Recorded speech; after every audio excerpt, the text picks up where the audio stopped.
పక్షాన మాట్లాడతారా? ఇలా ఎస్ఎల్బి సొరంగం కొద్ది అమౌంట్ తోటే పూర్తయ్యేదాన్ని 10 ఏళ్లు వెనకకు నెట్టేసి నల్గొండ రైతుల మీద గుదిబండగా పెట్టి ఇలా మళ్ళా నల్గొండలో ఏ ముఖం పెట్టుకొని కేటీఆర్ ధర్నా పెట్టిండు.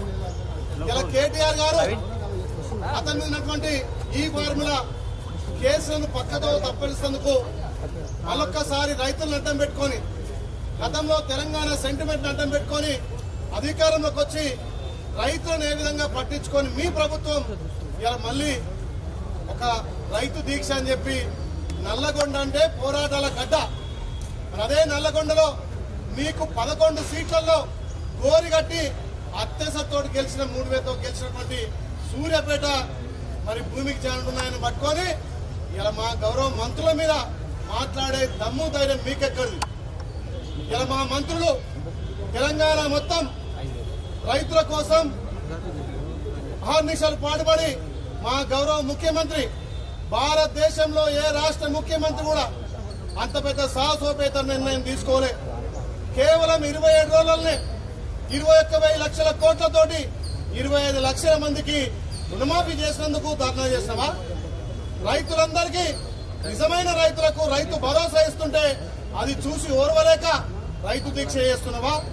రైతులతో పాటు రైతు కూలీలకు కూడా సంవత్సరానికి 12,000 వేస్తుంటే అది చూసి ఓర్వలేక ఇవాళ నువ్వు ధర్నా చేస్తున్నావా?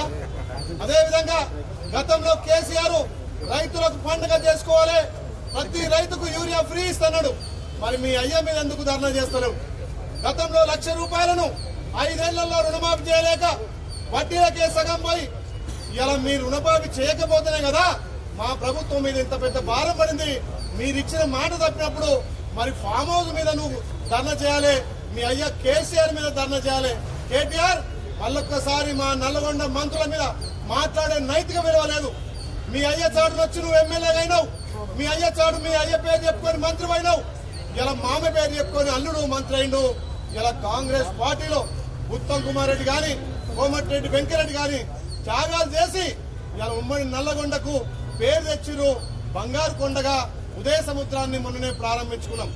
ఇది చూసి ఓర్వలేక రైతుల నుంచి వస్తున్నటువంటి ఆదరణ చూసి ఓర్వలేక ఈ కచరా కేటీఆర్ మళ్ళీ కచరా వేషాలేసి రైతులను పక్కదో పట్టియడానికి మళ్ళొక్కసారి ముసలి కన్నీరు కాస్తున్నాడు. మరి రైతుల మీద ప్రేమ ఏమైకుంటే గతంలో రైతులకు ఏ రకంగా సంఖ్యలు వేసినావు, ట్రిబ్యునల్ విషయంలో కూడా సంఖ్యలు వేసినావు. ఇవాళ మా ప్రభుత్వం కేంద్రంతో చొరవతోటి ట్రిబ్యునల్ కూడా టెండర్లు పెట్టడానికి వచ్చింది. రైతులకు మంచి ధర ఇచ్చి అక్కడ మార్కెట్ ధర ఇస్తుంటే దాన్ని చూసి ఓర్వలేక మళ్ళీ మాట్లాడుతుండు కచరా కేటీఆర్. కేటీఆర్కి ఏమున్నా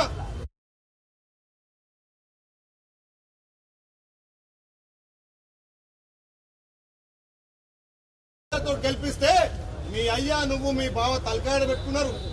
ఉమ్మడి నల్గొండలో భువనగిరి గాని అదేవిధంగా నల్గొండలో 2 పార్లమెంట్ సీట్లలో మీకు డిపాజిట్ రాలే. మీ పరిపాలనకు నిదర్శనం అదే కదా. ఇలా మా ప్రభుత్వం గౌరవ ముఖ్యమంత్రి రేవంత్ రెడ్డి మళ్ళొక్కసారి నల్లగొండలకు వస్తే తప్పకుండా నీకు ప్రజలు బుద్ధి చెప్తారని చెప్పి ఈ పత్రికా ముఖంగా మీకు హెచ్చరిస్తున్నాం.